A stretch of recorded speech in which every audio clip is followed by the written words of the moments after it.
പത്തനംതിട്ടയിലെ വ്യാജ പീഡന പരാതിയിൽ 20-കാരന് പോലീസ് മർദ്ദനമേറ്റെന്ന ആരോപണത്തിൽ പോലീസിനെതിരെ ശക്തമായ പ്രതിഷേധം. കുറ്റക്കാരായ പോലീസുകാരെ പിരിച്ചുവിടണമെന്നാണ് ആവശ്യം. സിപിഐഎം ഡിവൈഎഫ്ഐ പ്രവർത്തകർ ഇന്ന് കൂടൽ പോലീസ് സ്റ്റേഷൻ ഉപരോധിക്കും. പോലീസ് ചൂരൽ വെച്ച് അടിച്ചതായും ബൂട്ടിട്ട് ചവിട്ടിയതായും പരിക്കേറ്റ ആശുപത്രിയിൽ ചികിത്സയിലുള്ള യുവാവ് വെളിപ്പെടുത്തി. നിയമ നടപടിയുമായി മുന്നോട്ടു പോകാനാണ് യുവാവിന്റെ തീരുമാനം. പെൺകുട്ടിയുടെ മൊഴിയുടെ അടിസ്ഥാനത്തിൽ ചോദ്യം ചെയ്യുക മാത്രമാണ് ചെയ്തതെന്നും മർദ്ദിച്ചിട്ടില്ല എന്നും പോലീസ് വ്യക്തമാക്കുന്നുണ്ട്. സ്വന്തന സാജു വിവരങ്ങൾ നൽകും. സ്വന്തന, ഗുഡ് മോർണിംഗ്. ഒരു 13 വയസ്സ് മാത്രമുള്ളൊരു പെൺകുട്ടിയാണ്, 9ാം ക്ലാസ്സുകാരിയാണ്. ഒരു പ്രണയാഭ്യർത്ഥന നിരസിച്ചതിന്റെ പക തീർക്കുന്നതിന് വേണ്ടിയാണ് ഇത്ര വലിയൊരു ആരോപണം, അതും പ്രായപൂർത്തിയാകാത്ത കുട്ടികൾക്കെതിരെ, സഹപാഠികൾക്കെതിരെ ഉന്നയിക്കുന്നത്. അതിനുശേഷം പോലീസ് നടത്തിയ നടപടിക്രമങ്ങളാണ് ഇപ്പോൾ വലിയ വിമർശന വിധേയമാകുന്നത്. പോലീസ് വലിയ തോതിൽ മർദ്ദിച്ചിട്ടുണ്ട് എന്നുള്ളതാണ് പരാതി. അതും ഹൃദ്രോഗിയാണ് എന്ന് പറഞ്ഞിട്ട് പോലും പോലീസ് അത് ചെവിക്കൊണ്ടില്ല എന്ന് കേൾക്കുന്നു. ഇനി എങ്ങനെയാണ് നിയമ നടപടിയും മറ്റ് പരാതികളുമായി കുടുംബം മുന്നോട്ട് പോകാൻ ആലോചിക്കുന്നത്? Santhwana. Good morning Shiyas, good morning Keerthana. പത്തനംതിട്ടയിലെ 13 വയസ്സുകാരിയുടെ വ്യാജ പീഡന പരാതിയുമായി ബന്ധപ്പെട്ട പോലീസ് കൂടുതൽ വെട്ടിലാകുന്ന കാഴ്ച തന്നെയാണ് നമ്മൾ കാണുന്നത്. അതുമാത്രവുമല്ല, ഇന്നിപ്പോൾ കൂടൽ പോലീസ് സ്റ്റേഷനിലേക്ക് വലിയ പ്രതിഷേധങ്ങൾക്കുള്ള സാധ്യതയുണ്ട് എന്നുകൂടിയാണ് മനസ്സിലാക്കുന്നത്. ഈ സംഭവവുമായി ബന്ധപ്പെട്ട് പോലീസ് കസ്റ്റഡിയിലെടുത്ത് ചോദ്യം ചെയ്ത 20 വയസ്സുകാരന് ക്രൂരമായ മർദ്ദനമേറ്റിട്ടുണ്ട് എന്നുള്ള വിവരം ഇന്നലെ തന്നെ പുറത്തു വന്നതാണ്.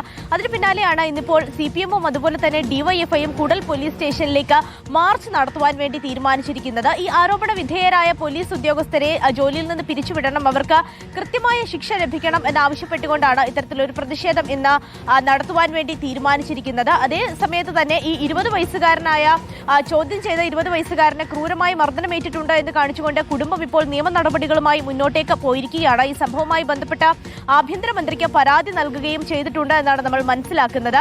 ക്രൂരമായ പീഡനത്തിനിരയായി തന്നെ വീട്ടിൽ വന്ന് ബലം പ്രയോഗിച്ച് പിടിച്ചുകൊണ്ടുപോയി. അത് മാത്രമല്ല, 3-ാം തീയതി പിടിച്ചുകൊണ്ട് പോയിട്ട് 4-ാം തീയതിയാണ് തന്നെ വിട്ടയച്ചത്. അനധികൃതമായി തന്നെ കസ്റ്റഡിയിൽ വെച്ച് മർദ്ദിച്ചു എന്നുള്ള കാര്യമാണ് ഈ പരാതിയിൽ പറയുന്നത്. മുട്ടുകുത്തി നിർത്തി, കാലിന്റെ വെള്ളയിൽ ചൂരലുകൊണ്ട് മർദ്ദിച്ചു, അതുപോലെ തന്നെ ചെവിയിൽ പിടിച്ചു വലിച്ചു, ദേഹത്താസകലം മർദ്ദിച്ചു എന്നുള്ള കാര്യങ്ങളൊക്കെ തന്നെയാണ് ഇത്തരത്തിൽ ക്രൂര മർദ്ദനത്തിനിരയായിട്ടുണ്ട് എന്നുള്ള കാര്യം തന്നെയാണ് ഈ പരാതിയിൽ പറയുന്നത്. എന്തായാലും ശക്തമായ നിയമ നടപടികളുമായി മുന്നോട്ടേക്ക് പോകാൻ തന്നെയാണ് കുടുംബം ഇതുമായി ബന്ധപ്പെട്ട് തീരുമാനിച്ചിരിക്കുന്നത്. ഇന്നലെ തന്നെ ആഭ്യന്തരമന്ത്രിക്കും മുഖ്യമന്ത്രിക്കും ഒക്കെ പരാതി നൽകും എന്ന് കുടുംബം അറിയിച്ചിരുന്നതാണ്. അതിന് പിന്നാലെയാണ് ഇപ്പോൾ ആഭ്യന്തരമന്ത്രിക്ക് പരാതി നൽകി എന്നുള്ള വിവരങ്ങൾ കൂടി പുറത്തു വരുന്നത്. എന്തായാലും ഇന്ന് പ്രതിഷേധ പോലീസ് സ്റ്റേഷനിലേക്ക് ശക്തമായി ഉണ്ടാകും. SI അടക്കമുള്ള ആളുകളെ, ഈ ആരോപണ വിധേയനായ SI അടക്കമുള്ള ആളുകളെ കൃത്യമായ ഒരു ശിക്ഷ അവർക്ക് ലഭിക്കണം എന്നുള്ളത് തന്നെയാണ് പ്രതിഷേധം നടത്തുന്ന ആളുകളുടെയും ആവശ്യം. അതുപോലെ തന്നെ 20-കാരന്റെയും കുടുംബത്തിന്റെയും ആവശ്യം അത് തന്നെയാണ്.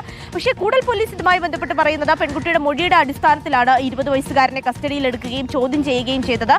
സാധാരണമായ ഒരു ചോദ്യം ചെയ്യൽ എന്നതിനപ്പുറത്തേക്ക് അസ്വാഭാവികമായി ഒന്നും സംഭവിച്ചിട്ടില്ല. ഏതെങ്കിലും തരത്തിലുള്ള മർദ്ദനങ്ങൾ 20 വയസ്സുകാരൻ ഏറ്റിട്ടില്ല എന്നുള്ള കാര്യമാണ് ഇതിൽ കൂടൽ പോലീസ് എന്തായാലും വ്യക്തമാക്കുന്നത്. അക്കാര്യങ്ങളിലൊക്കെ തന്നെയും ഇനിയൊരു കൃത്യത വരേണ്ടതുണ്ട്. എന്തായാലും ആഭ്യന്തര വകുപ്പ് ഏത് തരത്തിലായിരിക്കും ഈ പരാതിയെ നോക്കിക്കാണുക എന്നുകൂടിയാണ് ഷിയാസ് ഇനിയിപ്പോൾ അറിയേണ്ടതുള്ളത്. ശരി, സ്വാന്തന സാജു.